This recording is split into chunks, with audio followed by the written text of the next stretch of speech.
All right, so we've got our submission for Shirk for some of the VODs to review and everything for M+. I feel like most of my keys are like this due to my lack of dungeon knowledge. So the question is more, how do you approach healing a key where you don't really know what will happen? So let's get into it. So we got the Disc M+ setup. This is one of the first pulls where we start seeing some of the deaths going out as they go into a big full-fledged cat pull. So he's working to play a little bit of catch-up, and one of the first things I saw was the feather. So there is a cursor macro, or an at-player macro, that allows you to feather at your feet every single time. I'll have it linked in the description. It's just !feather in my Twitch chat. Makes it super easy. Here, the big damage is coming out really quickly, and he gets jumped on. So if we go back to super slow-mo, this is probably one of the toughest areas where he gets jumped on, and he also gets the toxin on him at the same time.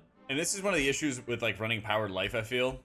Is like, if you can instantly mash the powered life, great. This would be a good idea for it. But it's also where he goes for the Radiance to try to heal everybody, because he does put the pain suppression into the Havoc Demon Hunter instead of putting it into himself. Not only does he have Desperate Prayer there, and sometimes when you go into these cat pulls, I'll even like walk into the pull and drop barrier, or walk into the pull and hit Desperate Prayer. He does have Fade Up, and he pain stuff, like I said, the DH. But you just want to put everything on the table, especially since you're almost done with cat pulls. You have like maybe one more afterwards. This is where you want to just like slam all your defensives at once. So unfortunately, the might of the toxins and the bleed kind of kill him off at that point, and they do end up having a wipe. They didn't mean to pull that many Night Claws, but just the possible combination of the Night Claws they were going to pull and the Poisoner, you just want to be like hyper aggressive with using your defensives on those kind of pulls and just prioritizing yourself. Like I said, I'm not a huge fan of running powered life, because there's times where, yeah, you're just going to heal everybody. But when you go into pulls like that, you kind of want to like pre-rapture, preemptively drop barrier, especially when we're in fortified weeks, because the damage they deal is just so insanely heavy. So here's another example of like just really heavy amounts of like pressure that goes on to individuals. So he pain subs himself. Unfortunately, a couple players just died of mushrooms. You hate to see it. But he pain subs himself through some of the damage that the double Dryad's doing. And when you're at this point where you have like double Dryad on you like crazy, and the damage can just stack up out of nowhere, again, taking advantage of barrier. He did use a self paints up earlier, but then he gets another poison on him. And so it's kind of like bouncing between healing himself and Holy. And so there's an extended period of time where like, yeah, that damage is insane, but you're also not really able to spend, you're not spending any time DPSing to get like your squid back. And so when you're always trying to like single target heal and always trying to heal between you and the Ret Pally, this is where it gets really difficult. And this is probably where I would just hit Rapture and then just be like mashing shields between the two of us, dropping barrier and trying to like get enough damage reduction onto both parties to kind of keep you alive. It's really difficult doing double Dryad fortified. Even like using defensive penance here would be really nice too. Yeah, you kind of end up like, even using the powered life, it's not enough, and then he ends up going down from like the poisons. So just, again, kind of a late Rapture at the last possible second. Dropping the Rapture and dropping the barrier buys you a little bit more time. If we go back to this point, once the explosion happens and the damage kind of starts ramping up on two targets, one should definitely be using more Radiance. And here you can see it, he does use it here, and then it kind of falls off, and then there's no new atonements being applied, and you're just trying to like single target. This would be the area where I would hit Rapture, drop barrier, and just try to muscle through it.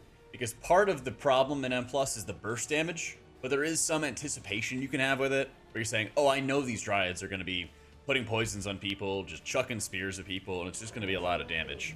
It's like that anticipation, especially when they're kind of like lightly getting cleaved down, I'd be having all those defensives being activated quickly, and also just be like mashing pings into the Dryads and be like, please kill these things, you know? Oh yeah, so here's where he gets his Mindbender back. And this is just kind of a general thing in M+. It's like nice that he has the timing, he's in execute range. This is where you see a lot of movement though. And all of this extra movement right there does cost you a lot of uptime. You can see it right here, 1, 2, 3, 4, 5. Now, sometimes there's moments where, yeah, you're refreshing your Purge the Wicked, or you're hitting Shadow Word Deaths on the move, but you also need to make sure you're just sort of pounding those smites so you can increase your uptime. And especially when you're wanting to be like 35 to 40% in terms of your haste rating in keys, you just need to be able to plant your feet and be pounding. It's not the end of the world, obviously in this case, nobody was dying or wiping, but it's just one of those simple things that adds up over time. Also, when you're in pugs, like I said, don't be afraid of even just like grabbing a couple slimes. If you have like a big sturdy target up, ideally, you know, you communicate to your tank, but like you don't want to be in a situation where these slimes, like it's good that they pulled them here, or at least got a little bit. But you want to have something that's like sturdy to be able to continuously be blasting. Keep in mind you can fear these mobs as well. So finding that area where you're able to get the fears to be able to help out if you need to. So there's a lot of frontals that are like also including inside the boss's hitbox. This boss doesn't feel that way. Like you have to be directly in front of the boss to even like take damage from his breath. So I'm always trying to like stay almost inside the boss's hitbox here, right before knockbacks happen. So right here, you know, you can like penance, slide in position, refresh your Purge the Wicked, and try to like have more casts going out that you're also going to be moving at the same time, because that's going to give you so much more pet uptime. So right now he's spamming the smites to try to farm it, and he doesn't quite have it yet. And this is exactly the area where you should be having it back. And then that way, you see where his position is just like right inside the red circle. You can be even closer inside the circle, just to be pushing against it and have a much, much easier time. That way you can like cast one spell, then walk forward. Cast one spell, then walk forward each time. That makes it so much easier. It's good to have the Rapture here. That's a really good like adaptation when you don't actually have your pet up. And so that's good. So he has everybody topped or shielded. Everyone's set. You already have some kind of defensive to help you, and you're good. So like that's nice. But here, right after the breath happens, you can just walk right up into melee. 3 seconds he sees on the winds. This is the ideal moment to like be inside the boss right there. And then he would be able to like cast his Radiance, barely get knocked back, hit the squid, walk forward, barely get knocked back, start mashing your DPS rotation. Because the whole goal here is that you want everybody topped by the time that the downdraft is over. Because if everybody's topped, especially at this key level, like everybody's gonna be fine. Everyone's probably gonna be fine here regardless. Right? It gets everybody topped, but as the damage continuously increases, you want to make sure you're just pushing everything that you possibly can to be like cycling through resources, especially like Tyrannical Week. So sometimes if I can't quite top people, I'll hit like Rapture Shields onto them. I'll have like Barrier ready for them. I can pain sub individual players, all of that. If I'm like pulling up any Surge Light procs, I'll Flash Heal myself for Protective Light for the damage reduction you get there. All those things like add up and make a big difference. With this in mind, especially for pulls like this is where I just drop Barrier. Like I haven't seen this part yet. This is where you just drop Barrier, find a target in execute range, and just start slamming Shadow or Death. Because right now, you know, the Shaman hasn't hit Astral Shift. We haven't seen Blur, we haven't seen Darkness. Thankfully they all die, right? But if like one more round of cast starts going off, so you just sort of like preempt all the damage and preempt and expect people like not to be using the defensives, because if another cast goes off, you're not having the output to like bring them back from it. This pull, I also pre-rapture. Oh, he's doing it. He's doing it. I love it. Yeah, the Stalker is the one that really like jumps out at people. So you see like Red Pally goes down super quick. And so once you already have, you can either have like damage reduction or healing to be able to quickly like bring people back. And in this instance, when you already have your squid, you have your pet, it makes it so much easier to be able to just like push up health pools whenever they drop low. I think as well, one of the other things you have to keep in mind, especially when you pug a lot, is you have to like pray that the tanks are going to be running like the tankiest builds they can. This boss shouldn't be too much of a problem, of course.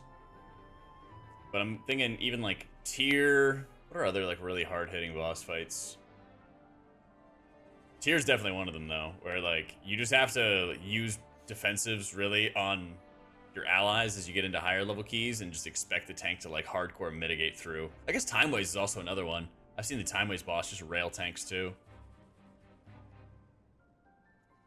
Certainly like this is always the easy fight. He drops Barrier, love it. Fade, Desperate Prayer, you got him available. Especially something like Fade. If you're not 100% sure, you always want to make sure you hit it. Because what happens really quickly here is you have the Apocalyptic Night. He gets everybody topped or safe enough, but right as this hits, he then instantly goes into Growing Paranoia and then Feed the Weak. He goes Growing Paranoia, and then he feeds the weak. And he also starts gaining stacks. So right now he's already got 2 stacks. And so by the time this goes off, Priest is only at 70% from like the 43% he was before. So again, it's fine right now, but as you keep on going higher into keys, your like tolerance for being able to like bounce back from incoming damage becomes like lower and lower. Yeah, and like that's where big problems come. Yeah, and that's where you started having the deaths, being able to like drop the pain subs, especially when you have the tracker to be able to see that at the top. All that stuff kind of adds in together. Yeah, and then like same thing here when he was getting the feed on the weak as well. Just being really aggressive with your own defensives as you're taking the damage. Don't be afraid to like hit pain stuff onto yourself on this fight. Fortunately, the tank does take a chunk of a hit, but also, especially when you pug, you can see the boss is at full 10 stacks and the damage is just like ramping up like crazy.